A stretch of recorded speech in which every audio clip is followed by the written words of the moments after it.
plus bas que terre en 2014 après l'élimination lors de son mondial, le Brésil s'est remis dans le sens de la victoire grâce à son nouveau sélectionneur, Tite. Assise défensive, confiance et gestion humaine, voici les clés de la métamorphose. Le 8 juillet 2014 à Belo Horizonte, le Brésil, quintuple vainqueur de la Coupe du Monde, sortait tête basse de son mondial, humilié par le rouleau compresseur allemand, 7-1. Une défaite cinglante, qui a laissé des traces. Un an plus tard, la Seleção échoue en quart de finale de la Copa América, éliminée par le Paraguay. Pire, les Auriverdes ne passent même pas les poules de la compétition continentale en 2016. Le pays du football est méconnaissable à l'heure où Tite prend les rênes de la sélection à l'issue de cette nouvelle désillusion. Et en 2 ans, l'ancien milieu de terrain a fait des miracles. À la rue à l'époque, le Brésil fait aujourd'hui figure de favori pour décrocher le titre mondial en Russie. Il a eu beaucoup de résultats déjà avec les Corinthians, avec qui il a tout gagné, et là il a qualifié le Brésil en terminant premier des éliminatoires en Amérique du Sud, ce qu'il fait est fantastique, confie avec enthousiasme Sonny Anderson, ancien attaquant brésilien de l'Olympique lyonnais et consultant pour la chaîne beIN Sport. Les Brésiliens ont cru en lui dès les premiers jours, assure-t-il à propos de l'ancien entraîneur des Corinthians, avec qui il a gagné le championnat du Brésil, la Copa Libertadores, équivalent de la Ligue des Champions en Amérique du Sud, et aussi le Mondial des clubs.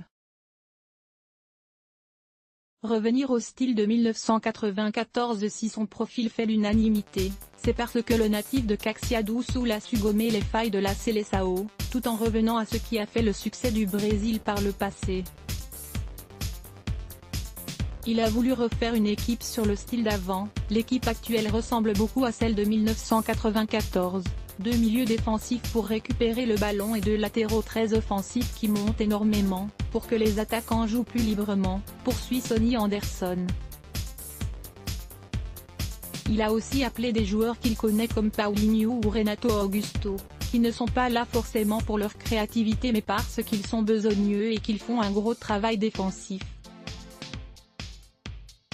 Il sait qu'il va en avoir besoin à un moment donné, explique l'homme aux 8 sélections avec le Brésil entre 1997 et 2001. En 1998, le Brésil perd en finale du mondial, mais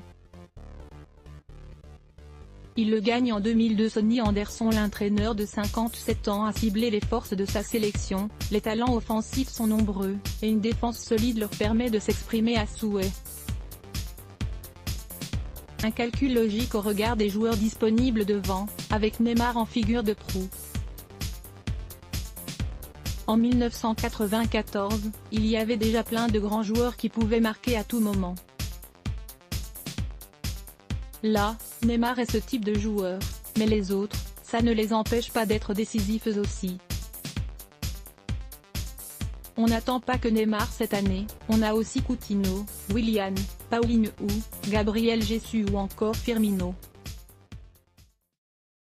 Avec cette nouvelle assise défensive, ils sont plus libres, résume l'ancien lyonnais. Gagner pour oublier, mais au-delà de la gestion sportive de ses talents innombrables, Tite a dû faire face à un problème d'une autre dimension.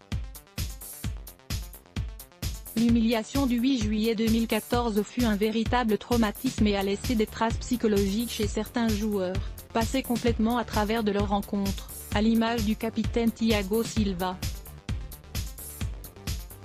En arrivant, Tite n'a pas rappelé Thiago Silva. Il a attendu qu'il retrouve de bonnes performances avec le Paris Saint-Germain pour le rappeler.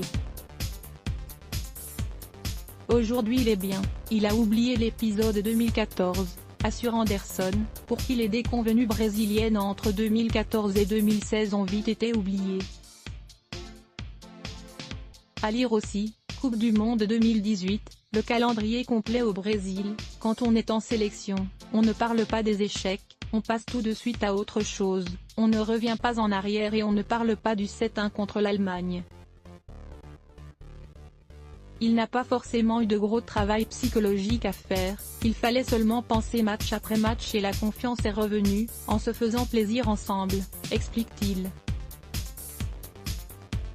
Et même la victoire contre l'Allemagne, le 27 mars dernier, 1-0, pour les retrouvailles entre les deux pays depuis 2014, n'a pas eu d'impact psychologique majeur.